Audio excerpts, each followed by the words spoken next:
Tattoo artist Kat Von D found fame and fortune starring on the reality TV show Miami Inc. before leaving for her own West Coast iteration, LA Inc. But there's more to the famously feisty star than just her ink and her eccentric vegan vibes. Here's the untold truth of Kat Von D. One way to completely destroy your reputation is to be a rumored anti-Semite. Yet, for some reason, despite concerning evidence, Kat Von D hasn't been splashed across the headlines as someone who might think of Jews as unequal to others. But Jewish pop culture outlet Forward compiled a bunch of worrying indications. Some of it is guilt by association. Kat seems oddly cool being with guys who are into controversial stuff. At one point, she was engaged to Jesse James, who was pictured in a partial Nazi uniform while performing a Nazi salute. Her current husband, Leofar Sayer, admitted to a tattoo zine to having a swastika tattooed on his throat, but said it, quote, isn't political. She was also once accused of signing an autograph to her former Jewish boss with a slur. She claimed the writing was forged by a disgruntled former coworker. Just to set the record straight from the beginning, I want to say I am not anti-Semitic. Kat, who is herself Latina, finally addressed the rumors in March 2019, saying in an emotional video on her channel, I can't just keep letting other people write this narrative that's so inaccurate. It's so false and so awful. But that wasn't the only negative press plaguing her reputation. Kat famously lives an eccentric, vegan, hippie kind of lifestyle. And when she got pregnant with her first child, she posted on Instagram about the kind of life she was going to give her son. She announced she planned to stay vegan and that she wanted to have a natural, drug-free home birth. And she claimed that once the child was born, she wasn't going to feed him any animal products either. But then she said she wasn't going to vaccinate her son. People went crazy. Because suddenly, it wasn't just her choice and one for her child, but something that could affect the world at large. Herd immunity is important, according to the CDC, and children who are unable to be vaccinated can put everyone at risk. Now I want to talk about the uproar that I accidentally caused back when I talked about vaccines when I was pregnant.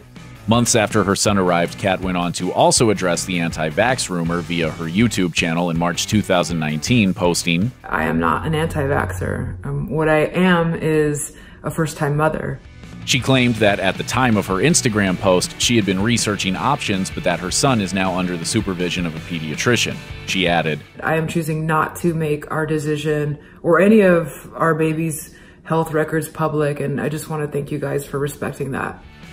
Most tattoo artists would probably tell you that getting ink for your significant other is a sign of the end, but Kat seems to have a tattoo for everyone she's ever dated. I mean, I have, like, you know, my exes' names and stuff, and, like, I don't look at them and get sad. I just see it as landmarks in time for me. In fact, according to Inked magazine, the first of her dozens of tattoos she has now was for her first love. She was only a teenager and got an Old English-style J for James on her ankle, but the tattoo lasted longer than the relationship.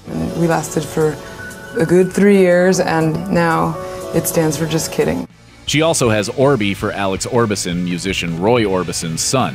But her biggest piece was for her ex-husband, Oliver Peck, describing him as, quote, one of the coolest looking guys she'd ever met. He earned a spot on her thigh. However, she eventually got the Peck ink removed. And, according to Us Weekly in 2012, her Jesse James portrait also got the boot. Although some tattoos have a lot of meaning, ultimately I just like the way they look. For Kat, being a famous tattoo artist wasn't enough. She wanted to be in the record books. And she got her wish, for a little while anyway. She pulled it off when she was 25, according to the World Record Academy. The rules were simple. To get in the Guinness Book of World Records, she had to tattoo the exact same design on as many people as possible in a 24-hour period. She charged $20 per tattoo, and it all went to charity. $20 saved 80 kids from going blind, so we ended up saving 32,000 kids from going blind. In the end, Kat managed to ink 400 people, taking just 9 minutes off the entire day. But don't go looking for her in the book anymore. Inked magazine says her ex-husband, Oliver Peck, also a tattoo artist, specifically set out to beat her record, and did it. Allegedly, she isn't angry about it. There are a lot of reasons not to drink before getting tattooed. For one, the ink won't hold as well, and your tattoo will fade faster. But Kat ignored this basic advice for years because for a long time she had a severe drinking problem. She admitted to Inked that she used to drink before getting all her tattoos, including once when she drank an entire bottle of tequila before inking Mi Vida Loca on her back. While she has a hard time getting tattooed sober, she says it's better for the artist when someone isn't full-on puking on themselves. According to People magazine, by 25, her drinking was getting in the way of her job. She says she promised herself that if alcohol ever hindered her ability to work, she would quit. So one day she woke up and decided to stop drinking. Kat admits she lost a lot of friends who were really only drinking buddies. But it was worth it though. In 2017, she celebrated 10 years of sobriety.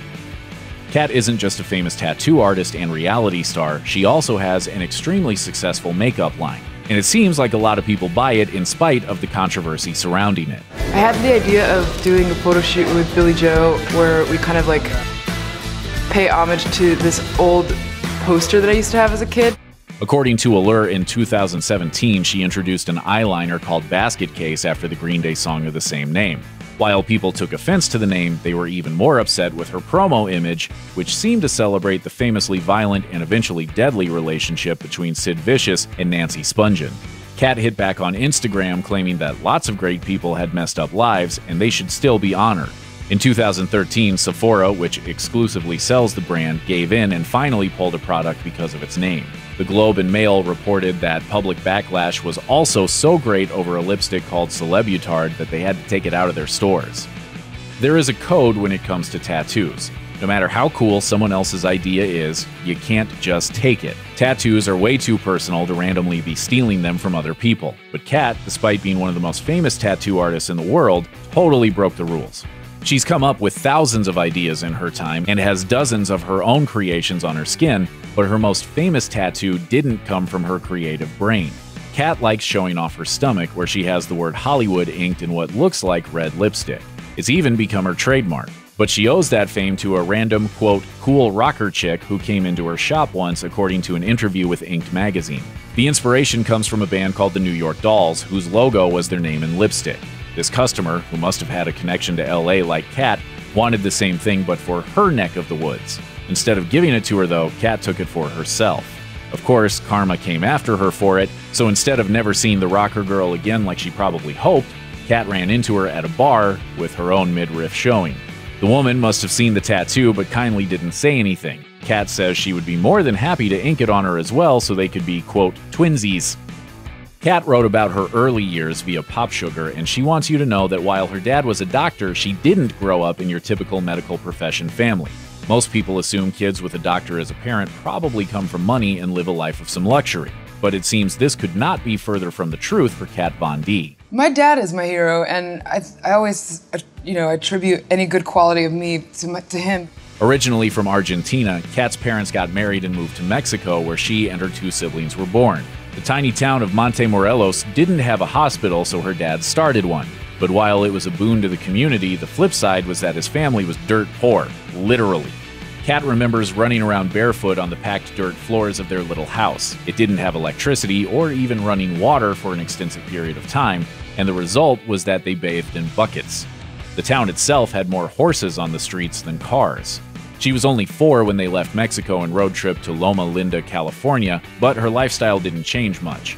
While even a tiny town like that outside Los Angeles probably had access to basic household amenities like fresh water and lights on demand, her family's religion meant they still lived a very stoic existence. I had a mohawk and they were just like, oh my God, the devil's taking over, When Inked magazine interviewed Kat at her house, it was full of statues of the Virgin Mary and images of Jesus on the cross. But her decor actually evolved in spite of her strictly religious upbringing and not because of it. Her family were devout Seventh-day Adventists, a mix of Christianity and some Jewish traits. This meant, among other things, that having that kind of imagery around was a no-no and considered idolatry. Kat remembers her sister wanting to wear a rosary and being told it wasn't appropriate. Her family's religion influenced everything about her life. Her father chose to be a doctor in the middle of nowhere because he was also a missionary. Even when they moved to America, they picked a town with a large Seventh-day Adventist community, according to Pop Sugar. Kat says that as a child she didn't work on Sundays, went to church, followed the 10 Commandments, and even had strict dietary requirements like not eating pork or fish without scales. Kat says her life revolved around religion instead of pop culture. She didn't hear any music other than classical or hymns until she was 6. They didn't have a TV, and she only watched MTV for the first time when she was 16 and at a friend's house. Her idea of a famous person was Jesus, but as Kat put it, she was never going to get to meet him, so the concept of fame was foreign to her. Living in the sticks, not having access to even the most basic technology, meant Kat spent a lot of her childhood entertaining herself. She drew constantly, and her talent was evident from a young age, but she still had a lot of time on her hands, so she took up the piano at age 5, as she told the Glenn Gould Foundation. In her case, she had help since her grandmother was a classically trained pianist. She taught Kat everything she knew and passed on an absolute obsession with Beethoven in particular. Kat says she finally fell in love with the piano after learning to play his sonata in G. There's never been anything else that I've been more madly in love with than music. But before that came a tough learning curve. Since everyone in Kat's family played at least 2 instruments, she was expected to learn 1. So she spent 2 hours a day, every day, hitting those keys while watching what she called normal kids play outside where she longed to be. In the end, she says it was absolutely worth it, and she still plays to this day. She even performed at her own wedding reception. It's something she also encourages other people to take up. For most of her life, she didn't have a nice piano, but she notes that you can pick them up for a couple $100 on Craigslist, hire someone to tune it, then off you go. Check out one of our newest videos right here. Plus, even more grunge videos about your favorite celebs are coming soon. Subscribe to our YouTube channel and hit the bell so you don't miss a single one.